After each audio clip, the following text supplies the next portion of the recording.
Hello नमस्कार मंडळी। तर तुम्ही आज बघू शकता माझ्या कपाटाची काय अवस्था आहे। नुसता पसारा पडलेला, इथं कपडे तिथं कपडे, सगळी कपाटभर कपडे झालेले आहेत। आणि एक वस्तू काढायला गेलं ना, एक कपडा काढायला गेलं की सगळे कपडे खाली येतात। त्यामुळे आज आपण ना कपाट कसं स्वच्छ करायचं आणि छोट्या कपाटामध्ये कशी जास्तीत जास्त कपडे ठेवता येतील व्यवस्थित हे बघणार आहे। तर त्यासाठी बघा मी पूर्ण कपाट आधी रिकामं करून घेते। सगळ्या साड्या किंवा छोटी मोठी जी कपडे आहेत ते सगळं मी बाहेर आधी काढून घेणार आहे। कपाट रिकामं केलं ना तरच मग आपल्याला कसं आणि व्यवस्थित कसं ठेवता येईल किंवा कुठे काय ठेवायचं हे सगळं सुचणार आहे। त्यामुळे पूर्ण कपाट मी आधी रिकामं करून घेतले। आणि त्यानंतर बघा ह्या ज्या साड्या होत्या त्या साड्यांना काय होतं की वर्षभर आपल्याला त्या साडीवर नंबर पण येत नाही, तरी पण आपण ना साड्या नवीन नवीन घेतच असतो। एका साडीला 2-2 वर्ष नंबर येत नाही आहे तरीसुद्धा आपण नवीन नवीन साड्या घेतच असतोय। तर सांगण्याचा मुद्दा काय आहे की या साड्या ठेवून ना त्यांना घड्या पडतात। तर त्यामुळे बघा मी आता या सगळ्या साड्या ना काढलेल्या आहेत, घडी मोडते त्याची आणि उलटी घडी घालणार आहे। आणि उलटी घडी घालून त्या व्यवस्थित अशा सगळीकडे पसरवून ठेवणार आहे। सगळ्या रूमभर मी या सगळ्या साड्या पसरवून ठेवणार आणि पंखा लावून ना चांगलं त्यांना 1-2 तास वारं देणार आहे। म्हणजे त्याच्या आतमध्ये जो कुबट वास असेल ना तो निघून जाईल। कुबट वासामुळे काय होतं ना, साडी नेसाविषयी वाटत नाही आणि नेसलं ना तर मळमळल्यासारखं, मला तर मळमळल्यासारखं होतं। त्यामुळे ना मी 2-4 महिन्यानंतर ना अशा सगळ्या साड्या काढून ना उलट्या घड्या घालते आणि पंख्याखाली ठेवते 1-2 तास, कधी रात्रभर ठेवते आणि मग दुसऱ्या दिवशी मी त्याच्या घड्या घालून कपाट लावून घेते। आता कपाट पण पुसून घेणं गरजेचं आहे, कारण धूळ वगैरे असते किंवा त्याला जर छोटंसं गंज वगैरे पकडलं असेल ना एखाद्या ठिकाणी तर ते सुद्धा कपड्यांना लागल्यामुळे कपडे खराब होतात। त्यामुळे छान असं व्यवस्थित पाणी मारून आपण कपाट पुसून घ्यायचे। आणि त्याच्यामध्ये न्यूजपेपर टाकायला विसरू नका, कारण जर खाली गंज असेल तर तो साडीला किंवा कपड्याला लागायला नको, म्हणून आपण ना त्याच्यावर न्यूजपेपर टाकून घ्यायचे आहेत। आणि हे जो कपड्यांचा ढीग आहे तो आधी पहिल्यांदा मी घड्या घालायला घेते। म्हणजे काय होईल, साड्यांना चांगलं वारं लागेपर्यंत ना आपण ही सगळी बाकीची कपडे छान अशी ना घड्या घालून बाजूला ठेवून देणार आहे। म्हणजे पटापट कपडे लावता येतात कपाटामध्ये आणि कुठली कपडे कुठे ठेवायची हे सुद्धा लक्षात येतं। त्यामुळे ही सगळी लहान मोठी जी कपडे आहेत माझी आणि वेदूचीच या कपाटामध्ये कपडे असतात। आणि हे छोटंसं कपाट मी कसं लावते एकदम सगळी कपडे यामध्ये बसून सुद्धा जागा शिल्लक राहते कशी हे सुद्धा तुम्ही नक्की बघा। कारण ना प्रत्येकाच्या घरामध्ये कपाटं असतात पण सगळ्यांच्या कपाटांची माझ्या कपाटासारखीच अवस्था असते। एक कपडा काढायला गेलं की सगळे कपडे खाली पडतात। तर माझा आजचा व्हिडिओ हा फक्त त्यांच्यासाठीच आहे ज्यांची कपाटं माझ्या कपाटासारखी अस्ताव्यस्त आणि बेशिस्त असतात। तर त्यांनी माझा हा व्हिडिओ नक्की संपूर्ण बघा आणि मी कसं कपाट लावलं आहे व्यवस्थित ते बघा।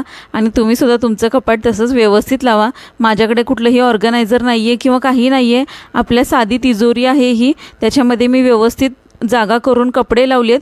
आणि एवढी कपडे ठेवून पण जागा शिल्लक उरती आहे, म्हणजे व्यवस्थितच कपडे लावलेत ना।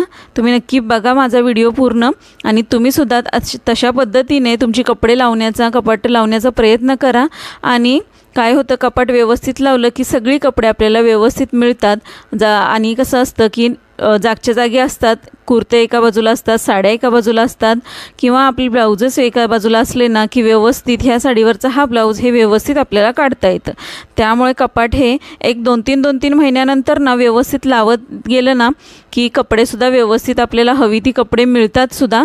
आणि हे असं बेशिस्त कपाट झालं ना, एखादा ड्रेस ना आपल्याला 2-2 वर्ष सापडतच नाही, आपल्याला असं वाटतं की तो हरवलाच आहे, आपण तो कपाटात कुठेतरी तळाला जाऊन बसलेला असतो।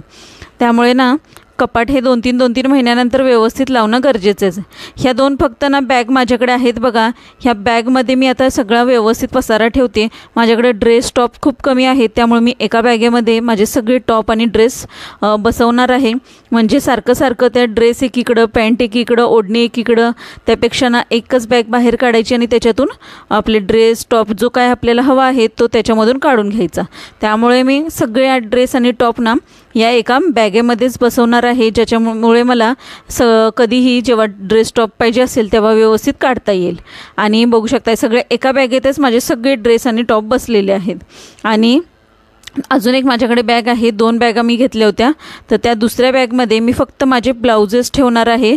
मग साडी बघा, साड्या एका बाजूला असतात आणि ब्लाऊज काय होतं कधी कधी सापडतच नाही, त्यामुळे सगळे ब्लाऊज एकाच ठिकाणी ठेवले ना तर आपल्या लक्षात पण येतं. बॅग एक काढली, कुठली साडी नेसणारे, पटकन तो ब्लाऊज काढला, बाजूला घेतला आणि लक्षात पण येतं की जर कॉन्ट्रास्ट जरी आपल्याला घालायचं असलं ना तरीसुद्धा आपल्याला समोर सगळे ब्लाऊज असतात.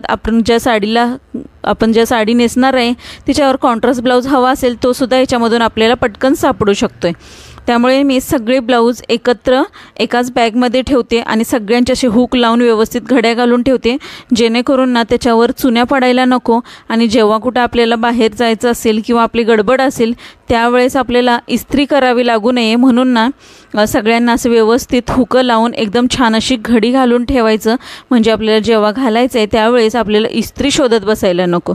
सगळे ब्लाऊज मी एका बॅगमध्ये ठेवते. हे सगळे साधे ब्लाऊज ठेवलेले आहेत आणि जे वर्कचे किंवा आरी वर्कचे असतात ब्लाऊज आपल्याकडे ते ब्लाऊज आपण वेगळे ठेवायचे, ह्या ब्लाऊजांसोबत ठेवायचे नाही आहे, कारण त्याच्या जे स्टोन वगैरे असतात ना त्यांचा कलर जातो एकमेकांना घासून या कपड्यांवर, त्यामुळे ते ब्लाऊज आपल्या या ब्लाऊजमध्ये एकत्र करायचे नाहीत, ते आपण बाजूलाच वेगळे ठेवायचे.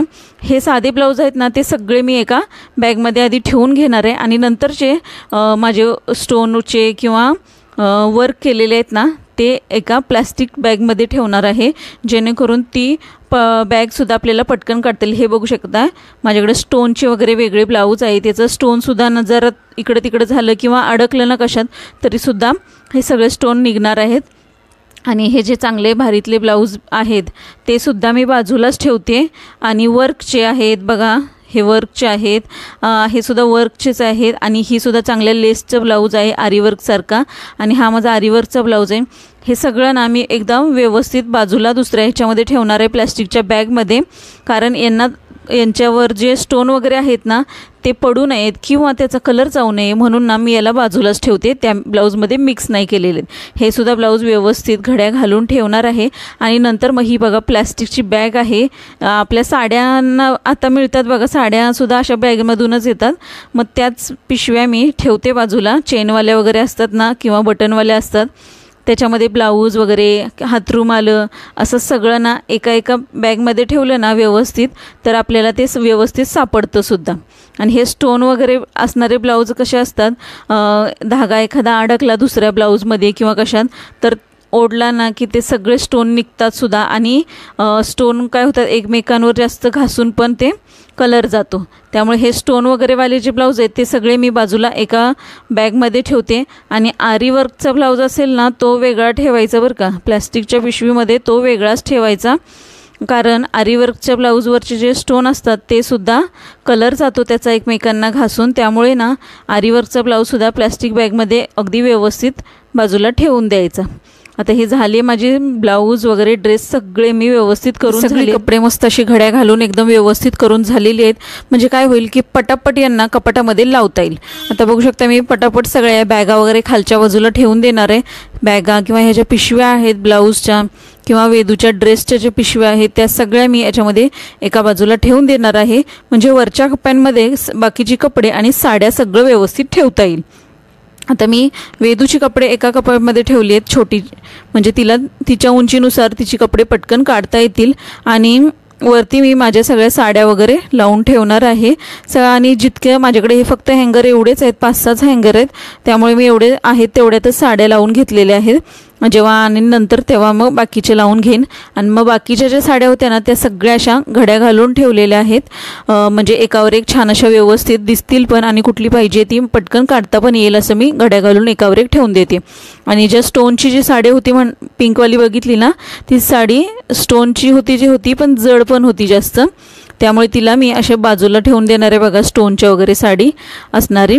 म्हणजे काय होईल की ती जड साडीमुळे ना बाकीच्या साड्या खाली पडायला नको आणि ती व्यवस्थित तिची घडी होत पण नाही, त्यामुळे मी तिला इथं या साड्या अँगरला अडकवलेत ना त्याच्या खाली हँगरच्या खाली ती साडी ठेवून देणार आहे। बघू शकताय स्टोनची साडी खूप जड पण आहे आणि तिला ठेवली तर तिची घडी पण व्यवस्थित बसत नाही, त्यामुळे तिला एका बाजूला ठेवून घेते।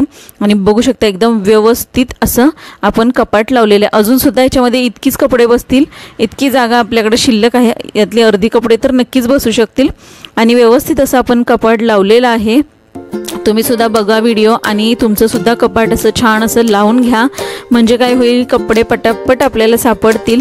आणि बघू शकता एकदम व्यवस्थित छान अशा साड्या सगळ्या व्यवस्थित बसलेल्या आहेत, ड्रेस सगळे एका बॅगेत बसलेत, वेदूचे कपडे एका बाजूला बसलेले आहेत आणि ज्या चांगल्या चांगल्या साड्या आहेत त्यासुद्धा मी हँगरला अडकवून ठेवलेत। मस्त असं कपाट माझं लावून झालेलं आहे। तुम्हाला कसा वाटला व्हिडिओ मला एकदा नक्की कमेंट करून